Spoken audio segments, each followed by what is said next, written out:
Death is not death, it is a savior from the ignorance that is happening around on the planet. And if you really meditate over death, you won't mind so many things that are happening in your life, because you will start living like a life of tourist. Whenever you want to cling to something permanently, the suffering begins. The topic of death is a freedom from others. I think what happens is everyone is scared about death. It is a fear of unknown. In a healthy society, we will meditate over death, that I am temporary here, and it will make a perfect balance in your life. Not only we need to learn art of living, we also need to learn art of dying.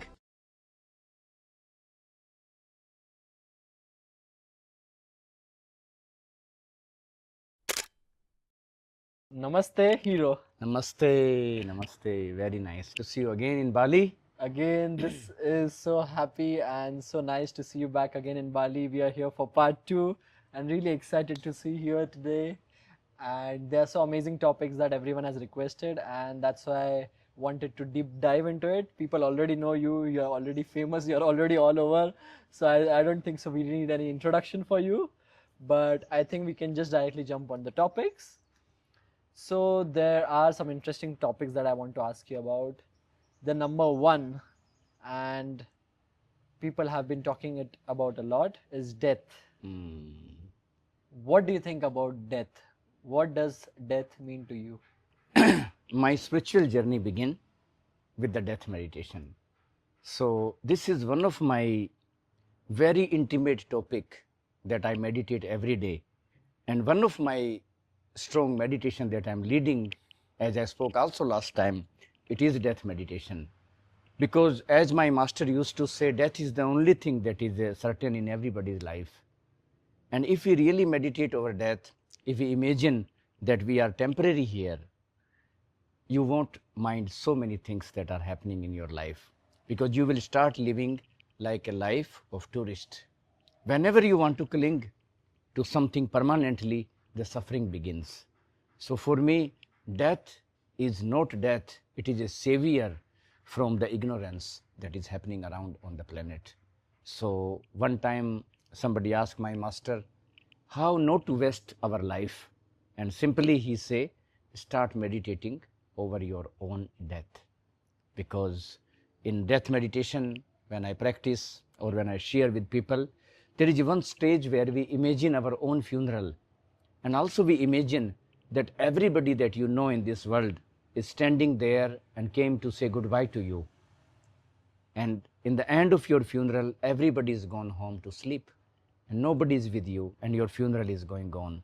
So when you come out from this meditation, you realize that my life is my life.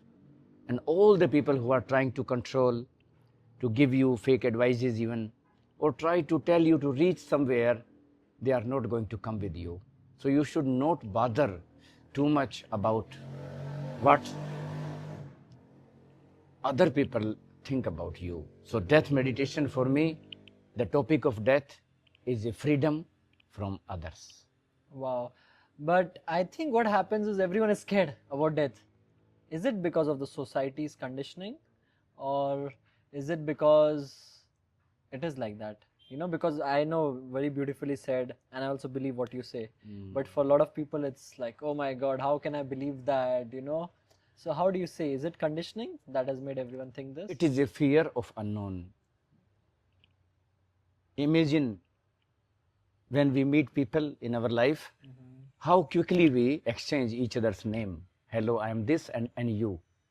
We never accept each other, even for few seconds, as unknown person. We don't like unknown. We quickly want to put everything in the box. And death we cannot put in the box. In fact, the death put us in the box. Opposite happens. And the fear of unknown makes this wound inside.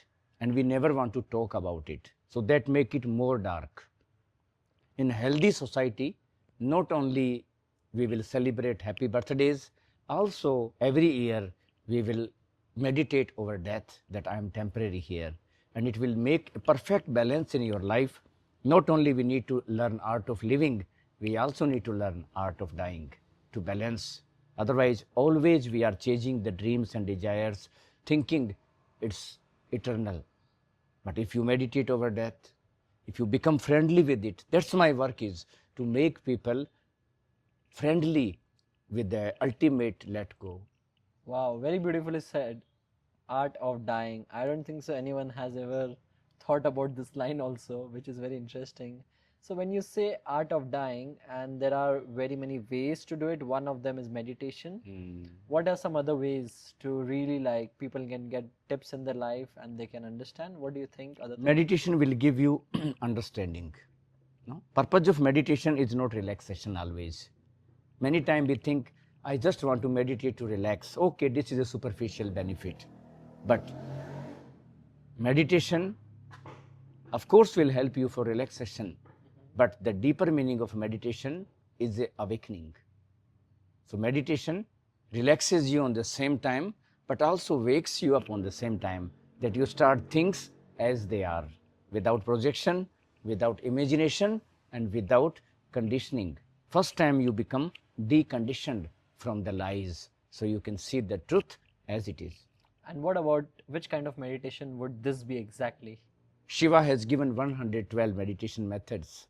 My master has condensed all these meditations into 13 meditations. That's what I'm teaching. That's what I'm sharing with people.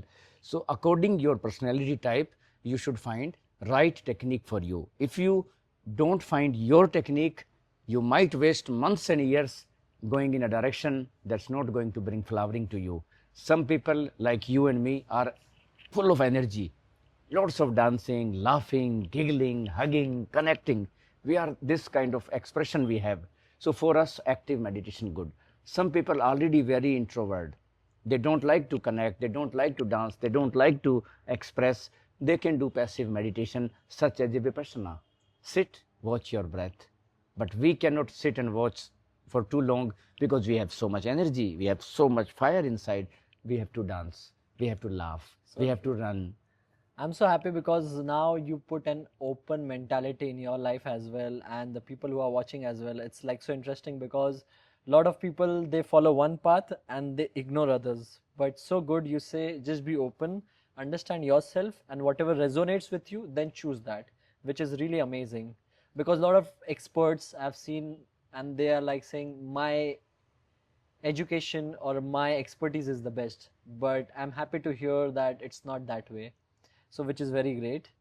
And when we say about death, right, everyone thinks that every day they should be doing something better and better so that they can live very nicely, and in the end of the death they can remember who they were and everyone can remember who they were exactly.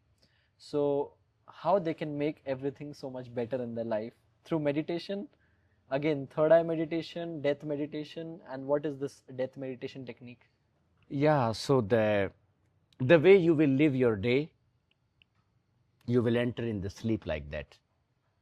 The way you will live your life, you will approach the death like that. It is exactly same thing. So if you approach your day consciously, wisely, lovingly, same energy will be carried in your sleep. So you have to first take care of your day. When you open your eyes in the morning, make this conscious decision that I'm going to live positively. You have every day two roads waiting for you. And nobody want to suffer, and yet we suffer throughout the day many times, up and down happening. So you have to be very conscious because every action of you brings some result. It's like throwing the stone in the silent lake and there are ripples. That's what we call karma. If you do good, good will come to you. If you do negative, even behind the back of the people you speak negative, next time when you meet this person and he's even your friend, you cannot face it because you spoke bad about this person. Certain part of guilt will be there.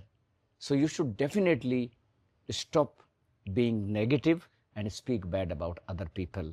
And then meditation, if you do, everything will be amplified. Meditation is an amplifier.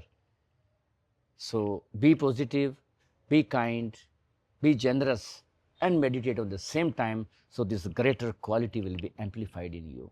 That's so true, and that's how you can make your life better, and then at the end of your death you will of course feel satisfied and fulfilled that you have done a great job, which is Yes. very great.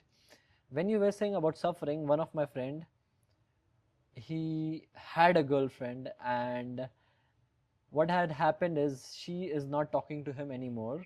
So he's feeling as if he's alone or betrayed, and he wants to talk to her, but he's not reaching out because he's respecting the boundary. She told him that I'm going to come back and message you, but she did not message. She came back, she did not message. So now he's suffering, and he was telling me this. So I said, be open. If you want to talk, talk. If you don't want to talk, it's okay. But he's feeling a deep sense of pain. What can I do as a friend to help him? So, my advice to relationship people always, because I work with people who are going through relationship, many heartbreak people come to Bali, especially in Bali. Ubud is a healing place. So many heartbroken people I meet. All I do to them is to listen them without judgment. And I don't want to give them any homework. I want to give them home for some time without work. Yes. No, because home and work, no need. Just give them energy or energy field where they can feel at home. No judgment, no heavy advice, just total acceptance. Sit with them, take them for walk.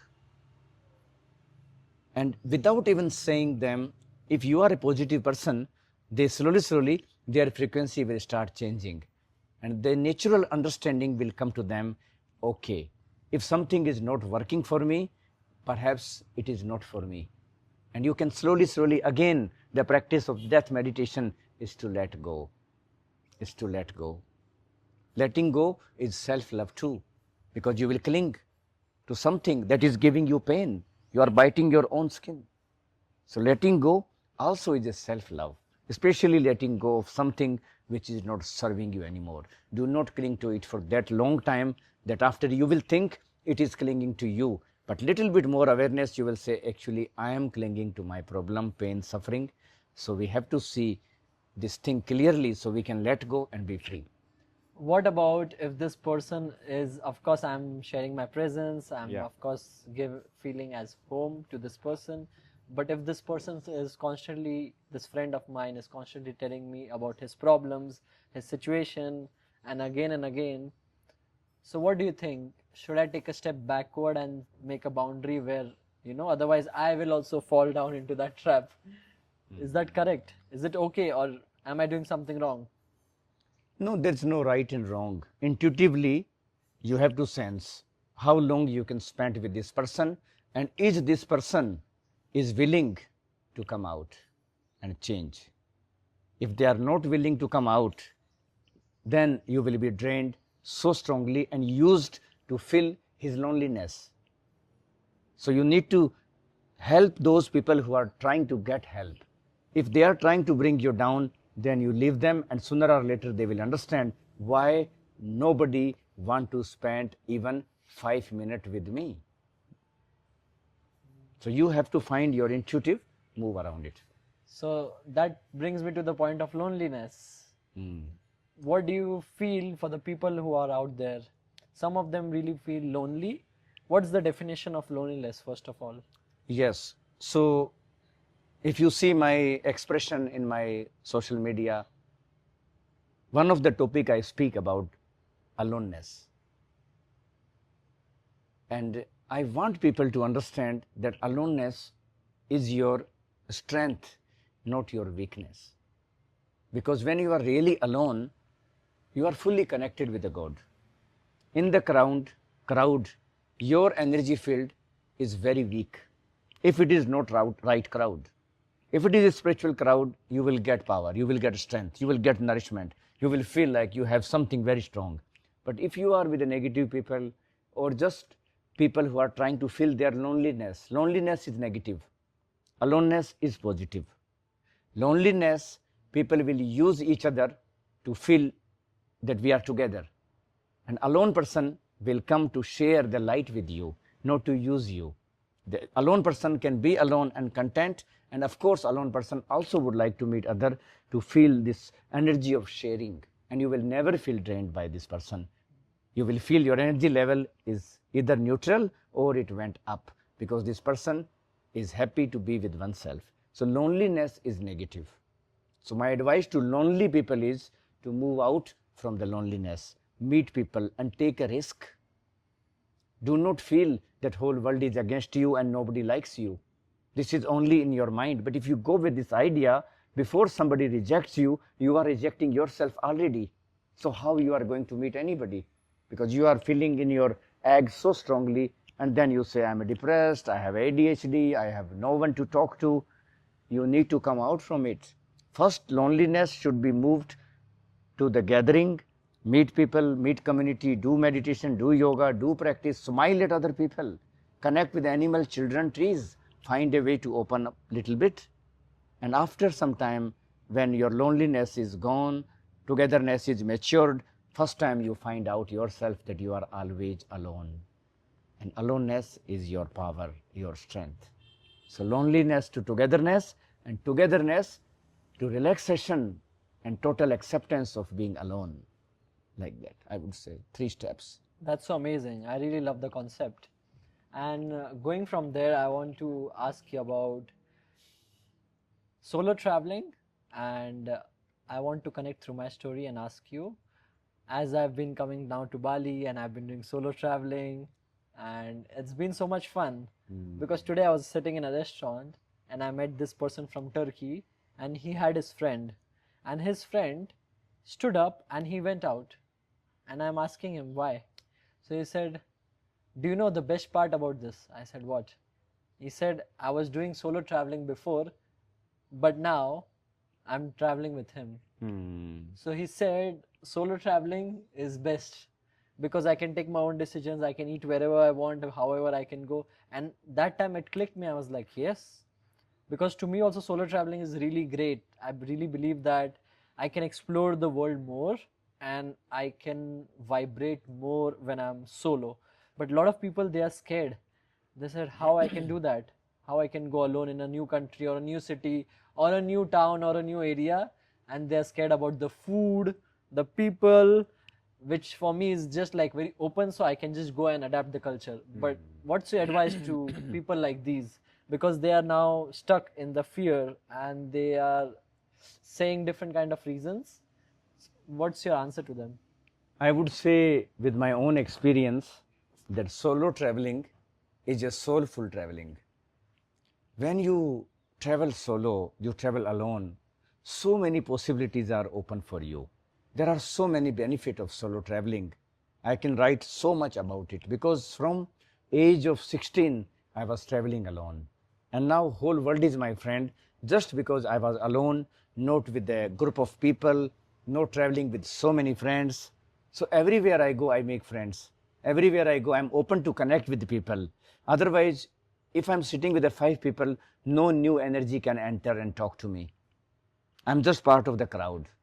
Crowd will not get any benefit of traveling. And everybody is dragging each other in a different direction, just like our mind. If so many thoughts in the mind, you can't even decide. You can't even choose your dish properly because you have so many thoughts. Once your mind is empty, less thought, you can choose clearly, make a decision. And solo traveling is very much speed you have. You pack your bag, ready to explore new. Of course, in the beginning, it is challenging for somebody who first time going, thinking so many times. I had an experience with my student. She say, I'm coming solo and first time without my family and all, and how will I happen? And she book everything, secure everything. She came, I met her and I say, okay, now start your day, keep your energy field open and go with the flow and see what happens. 2 days after I met and she was laughing. So much joy. I say, what happened? She said, it is the best traveling of my life. I made so many friends. Look, I met this girl, I met this couple, I met this. I'm totally, it was my fear in my mind that I'm solo and there are so many people who you will meet when you are solo, and you will attract people according your vibration and frequency. If you are with 3 people, your vibration is confused. It mixed up energy. You are giving 3 people signal out in the universe. So according that experiences will happen. But according alone, solo, when you travel, you are carrying your own energetic field. And in this, you will attract things that are only for you. That's so true. It's a blessing. Very, very true. A lot of people say solo traveling is following escapism. Is it true or no? Escapism from what? From being alone or being solo and traveling, that the Because if you really go behind solo traveler, you will find the solo traveler is never solo. Children are connecting with him. Animals are contacting. Nature is contacting. He is connecting with the waiter properly, talking. He can spend, he can look at people because he has a time, he has energy. He is not occupied all the time. This occupied energy is an escape from life.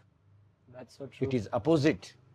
This occupied energy is an escape from life. Solo traveler is ready to meet life with a courage. So solo travel is not escaping anything. In fact, he has a courage to meet life and hug life fully from the heart. In the crowd, we are escaping. You know the people, full bus traveling, going in the same place. You want to see this place, other one want to eat, one want to shop, other one want to jump here, other. This whole mixed up energy. In the end, only you have a pictures in your phone, but not a profound memory that your gift came to you. No.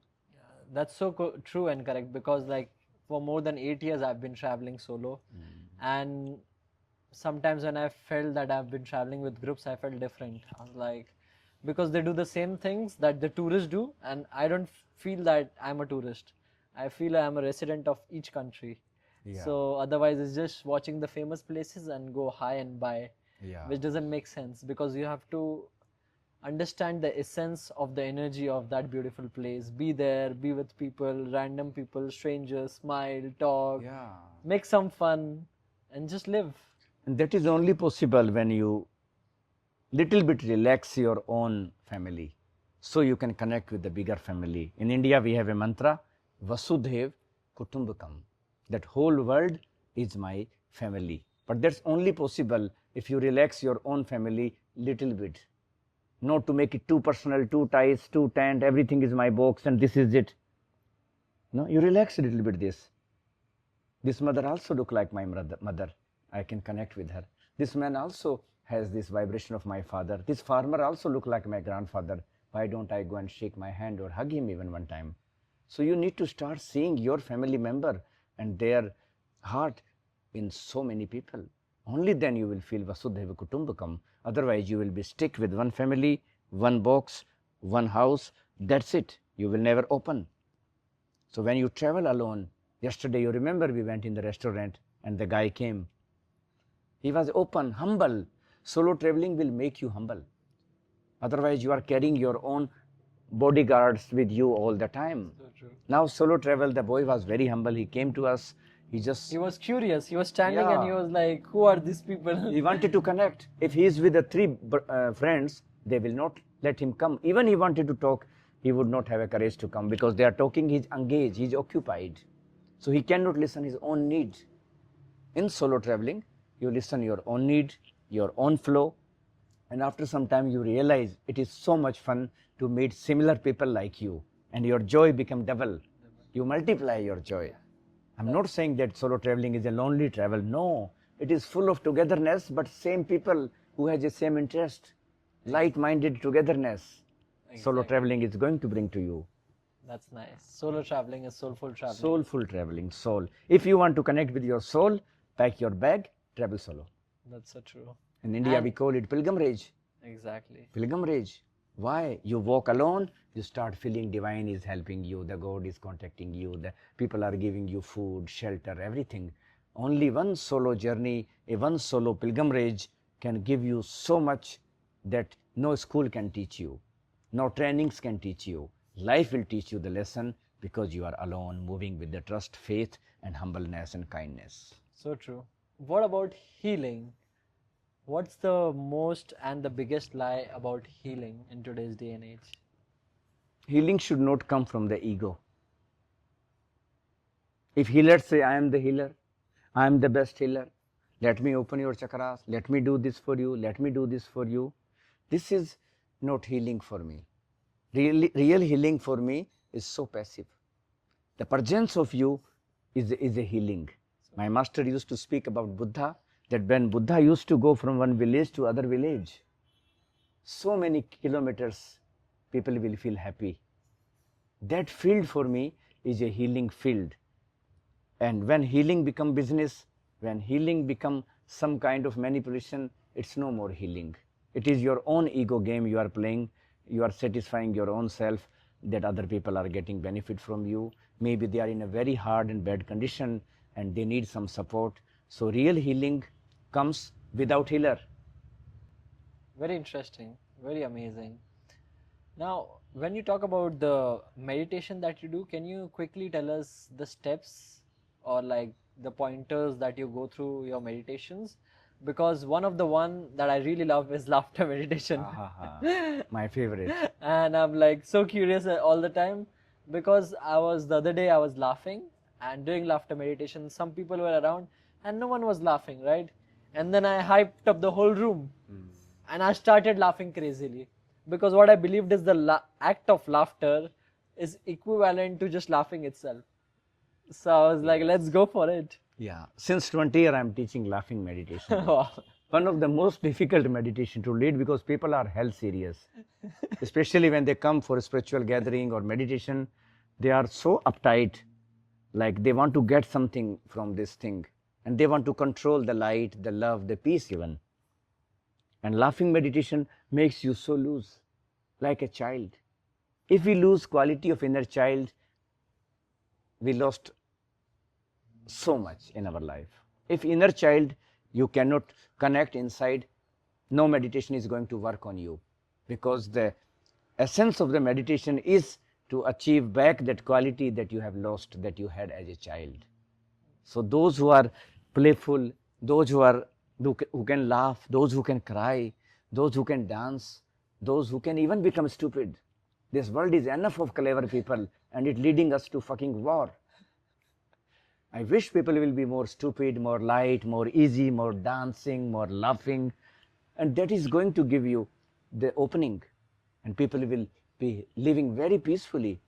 So laughing meditation is the meditation to bring people into egolessness. And many times I begin my laughter with a fake laughter. People sit in the room, look at each other, everybody is like, oh my God, how I'm going to laugh now? There's no joke here. The joke is you yourself sitting here.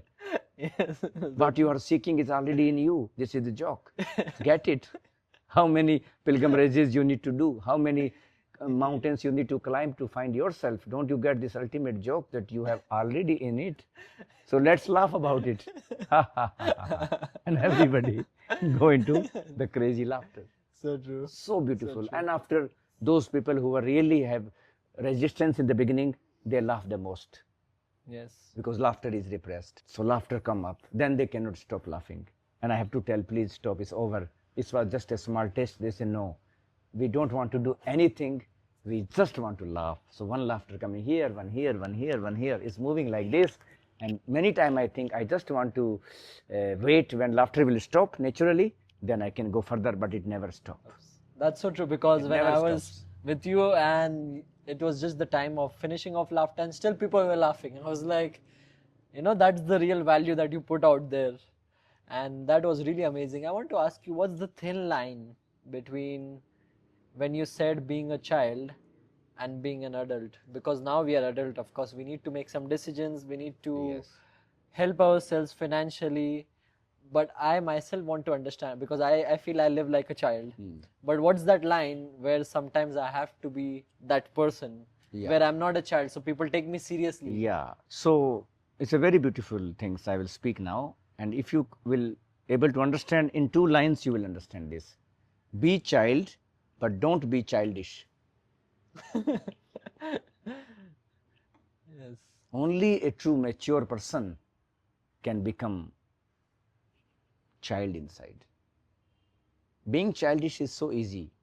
Many people can play childish, but it's not deep enough. It's very superficial. It's not a spiritual quality to be childish. So be a child comes from a really a maturity where you understood so many things. Now you don't want to take life seriously because you know death. Death meditation is one of my base in a background that makes a successful laughter coming out from me, because I know nothing really matters here. This is a planet, we are here temporary, don't need to cling to it so badly, so seriously. Sometimes I give example like so many people are in a festival and somebody made home in a festival, somebody made a business there, somebody shopping there, somebody became a cook, somebody started cleaning, and everybody forgot that they have to go back home. And they made home there and they are suffering. And everybody has a home, like a kingdom. Their kingdom they forgot and they start living in the festival and they thought it's my home. So that's childish. They're childish because they forgot. Forgetfulness is a childish energy. And this remembrance is a child energy. Remember that you are a child. Even you don't laugh whole day is okay, but the innocence is there. The child is there in you. No? So that forgetfulness is childish. What about forgiveness? Because I think someone is going through hard breakup, someone is going through betrayal, sadness, and all of this, but they are not able to forgive. How can someone forgive themselves and others? Forgiveness is a very powerful emotion. In my retreat, when I do the program, long training, when I teach people, there is one of the powerful exercise I teach them, it's forgiveness. Because so much pain and hatred they are carrying for oneself also and for others. Very few people are really comfortable with themselves. You know that already. We are continuously avoiding oneself. When somebody calls me to meet, I don't know if this person wants to share time with me or this person is being so lonely and so not happy with oneself that in my company this person wants to feel happy. So we don't like oneself deep down. So it is so important for us that every day we should do forgiveness meditation. And in my retreat, I teach people, connect to each other, look into the eyes and say, I'm sorry if I have ever hurted you and brought pain to your heart, please forgive me.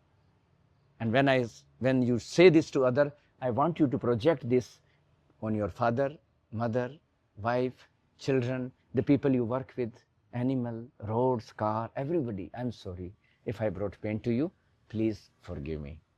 And then you exchange this word and people cry and they hug after because somebody see your father is speaking to you, your mother spoke to you, like your brother is saying to you, please forgive me, I was selfish. No? So this forgiveness is very important, and yes, you need support to do this kind of meditation. You need these things, and once you know the power of forgiveness, every day you will love to do it. Every day you will do. So one exercise I tell my student, every night when you go to bed, just take 5 minutes, sit on the bed, folded hand like this. How many hours a day you have been conscious? 8, 10, 12? In this 12 hour, maybe some of your actions were painful for somebody. So say in the night, I'm sorry if during my day to day, if my energy brought pain to anyone, I want you to forgive me. And thank you, thank you, thank you. And then you go to bed. So every day you clean your heart. Every day you clean your heart. Every day. Every day. Because consciously, unconsciously, our behavior can cause pain to people. So true. No? Even in the traffic, if you went further fast, behind somebody became sad. Something. You don't know it. But again, this energy is with you now. So clean in the night and say, I'm sorry if today during my 12 hour of living, if consciously or unconsciously I cause pain to anybody, please forgive me. And you will feel so light in the end of the day, and you will sleep in peace, in rest, in kindness, in compassion. So from that, I come to the point of love, right? And this is the last segment where we talk about love. What do you think love is to you? If I want to feel love, I just close my eyes and be aware of the existence. Mostly when we speak about love, quickly we see opposite. Woman giving flower, coming to me, or man giving me something, or no, that's how we are programmed. But love is so vast. It's not in a I love you. Because I is ego. You also ego. Love becomes sandwich in between and get destroyed. For me, I love you is a very superficial concept. First I am, then you separate from me, and then it became a doing. Love is a fragrance. You don't try to love, you are love. Like a nature. If you really want to feel love, close your eyes. Who is breathing through you? Who's sending breath to you that you are alive? Who's maintaining the temperature of the body that you are alive? Who's beating your heart that you are alive?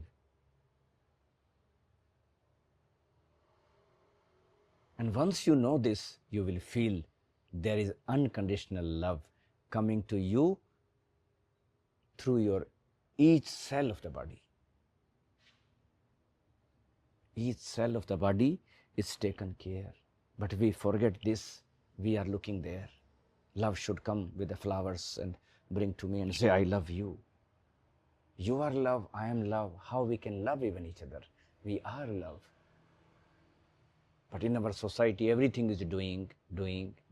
I am breathing, I love you, I go to sleep, I will reach I. When there is no I and you, the love remains. So what can someone tell to their partner before sleeping or after waking up? Maybe sometime don't say even I love you. Just hold your partner's hand. Look into the eyes with appreciation that we are living together. Thank you for being part of this mysterious happening that we call life. How many people are living together? This particular person is around you. Be grateful. Hold each other's hand. Those who use all the time, I love you, I love you, I love you, I love you, I love you, I love you, I love you, every 2 minutes, I love you, I love you, I love you, I love you, I doubt. Truth doesn't need to be repeated. So try to sense this deeper value of love, that sometime love need no word even. Maybe right contact, right gesture, one touch, one look, one hug maybe, and you are melting like ice. That's the love for me. If you ask me what is love, love is a melting process without I love you. Very great and very fascinating. And that's why I've been saying, everyone, love this life and love yourself, and to your partners around, thank them, make them feel your presence, and just be this love and light where you can share it to this beautiful, amazing world, to new strangers, to your friends, to your families, and everyone around you. Just be that love. And so with this, we are winding up. I would love to tell you your upcoming retreat that's coming up. It's happening very soon, and if you have any other next happening, yes, stay connected, stay touch, and so much I feel in my heart. I love to express things effortlessly. Those who supposed to meet will meet. Those who supposed to come, those who has this intuition to connect and grow in light, love, peace, freedom, they will find me on the path like we met. so From true. nowhere and from everywhere. Yeah. Namaste Hero. Namaste Hero. Thank you so Thank much. you, brother. Yes. Thank